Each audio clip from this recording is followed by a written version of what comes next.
Hello, beautiful viewers. On today's episode of the Morning Show on What's Trending, the topic here, the Arise TV crew, actually looked at the reshuffling in the Tinubu's government, the sacked ministers and also the ones that were replaced, you understand? But it was actually a good analysis by the Arise TV crew, and they did a pretty good job.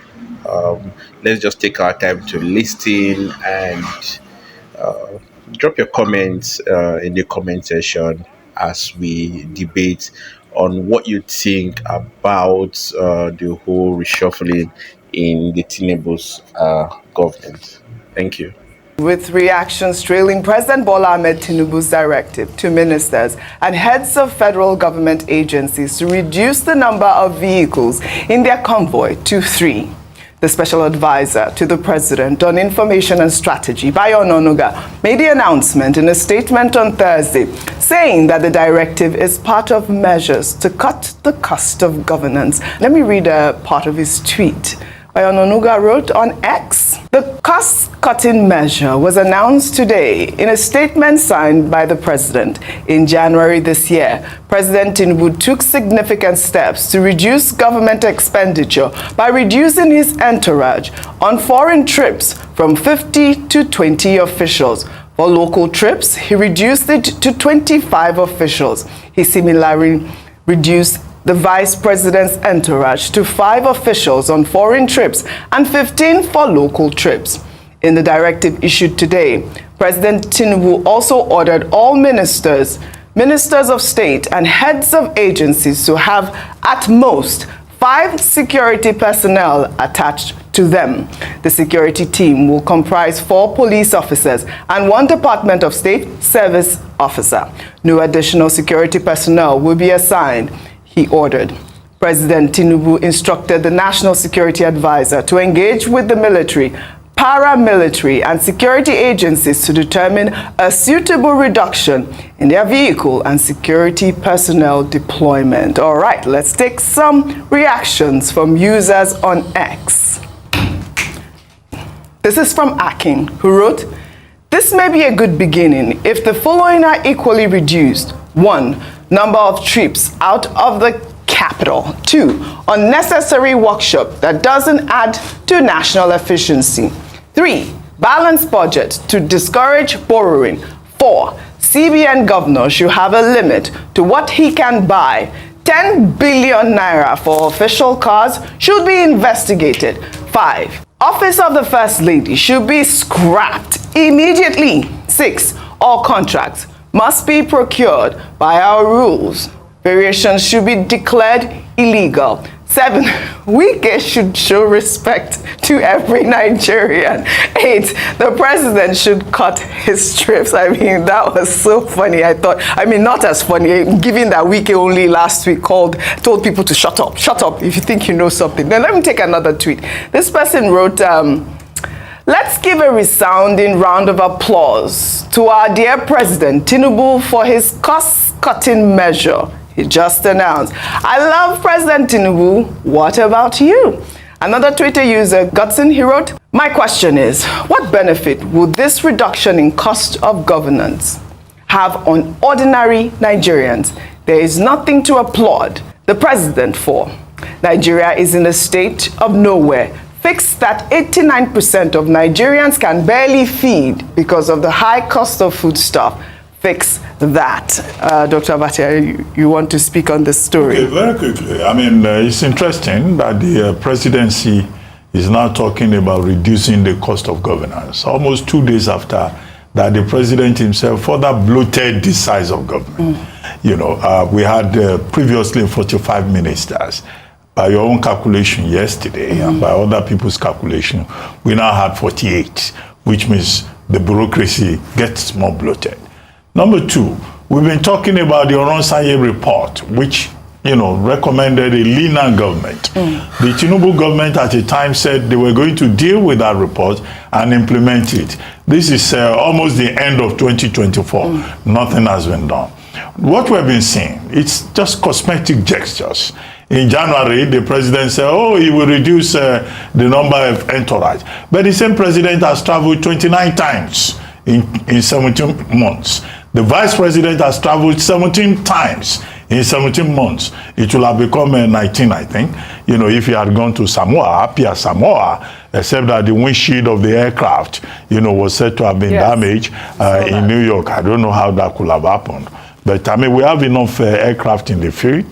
They could have sent him another aircraft in any case. But they say somebody else, one Mr. Lawal, we now go to Samoa, where an important conversation is taking place. But I digress.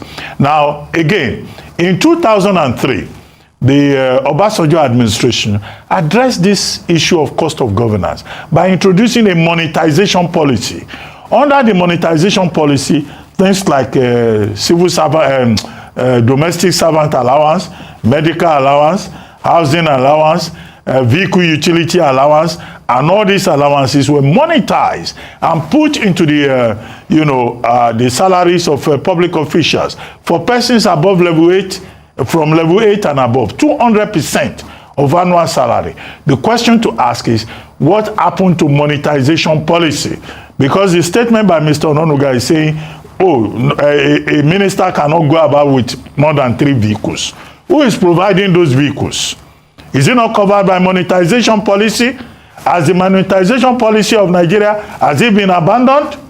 And then security personnel, 4 policemen, 1 DSS detail. Okay, maybe because these are persons of interest, VIP movement. But those vehicles, who is maintaining them? Money was even provided for vehicle loan and for fuel under monetization policy. I think that is a bigger issue, added to the other issue about, how to have a lean government. The Tinubu government keeps getting fatter and fatter, and yet we get this occasional thing about cosmetic gestures, about reducing the cost of governance. No, they are not reducing the cost of governance. I will believe that they are reducing the cost of governance when senators and the House of Reps members stop going about in long convoys, and the president comes to Lagos and he himself uses just 3 cars. Yes, show by example. And we don't see any long convoy. Fantastic, fantastic, Dr. Abati. You cannot be more correct. Lead by example. Rufi. So Dr. Abati here always tells a story of when they went to the Netherlands to make, it was Mark Rutte then, the Prime Minister of the Netherlands. I want everybody watching me out there to please check the GDP of the Netherlands. And the Prime Minister was riding a bicycle. And also, please check the GDP of Nigeria. And President Tinubu just bought a big jet for himself. The first way to cut cost of governance is to cut that jet off. That plane is too big, Oji. The government has not given us in calculative cost how much it costs to fuel that jet for every trip it takes. We need to be able to get to the end of that matter. Secondly, we've talked about how bloated the cabinet is.